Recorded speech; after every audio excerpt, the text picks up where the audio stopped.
Apa yang akan terjadi jika manusia hidup tanpa aturan, tanpa hukum, tanpa norma, tanpa adat, dan tanpa nilai apapun yang mengikat kebebasan manusia? Begini penjelasannya. Untuk menjawabnya, kita tidak bisa langsung membahas dunia. Namun, kita harus memahami satu hal yang paling mendasar, yaitu manusia itu sendiri. Manusia tidak pernah lahir dalam keadaan netral atau kosong. Sejak awal, manusia membawa naluri untuk bertahan hidup, dorongan untuk menguasai, dan ego untuk menyelamatkan dirinya sendiri. Naluri bertahan hidup membuat manusia rela melakukan apapun demi tetap hidup. Dorongan menguasai memberi rasa aman melalui ketakutan, sementara ego mendorong manusia untuk mendahulukan kepentingannya sendiri.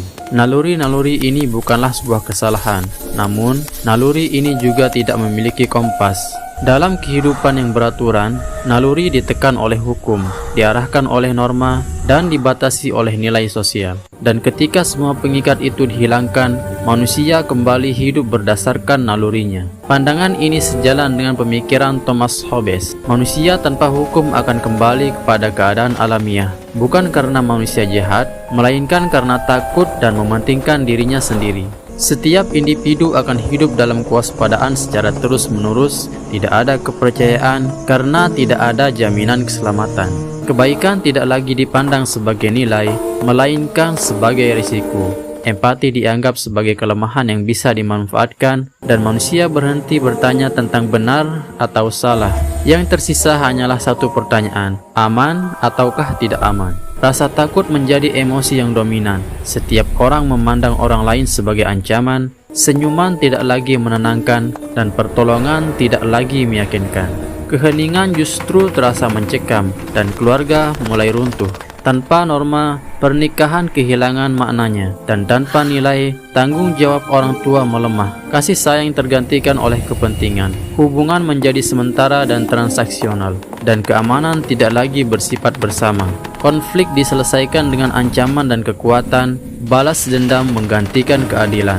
Ekonomi pun mulai runtuh secara perlahan. Kepercayaan mulai hilang, air dan makanan dikunci.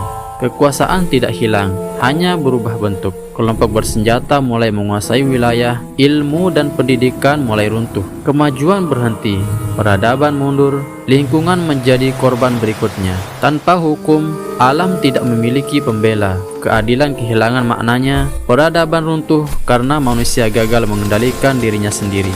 Manusia menciptakan aturan bukan karena mereka baik, melainkan karena mereka sadar betapa berbahayanya diri mereka sendiri. Aturan bukanlah penjara kebebasan. Aturan adalah pagar agar kebebasan tidak saling memakan. Tanpa aturan, manusia memang bisa hidup, namun tanpa aturan, kemanusiaanlah yang akan mati lebih dahulu.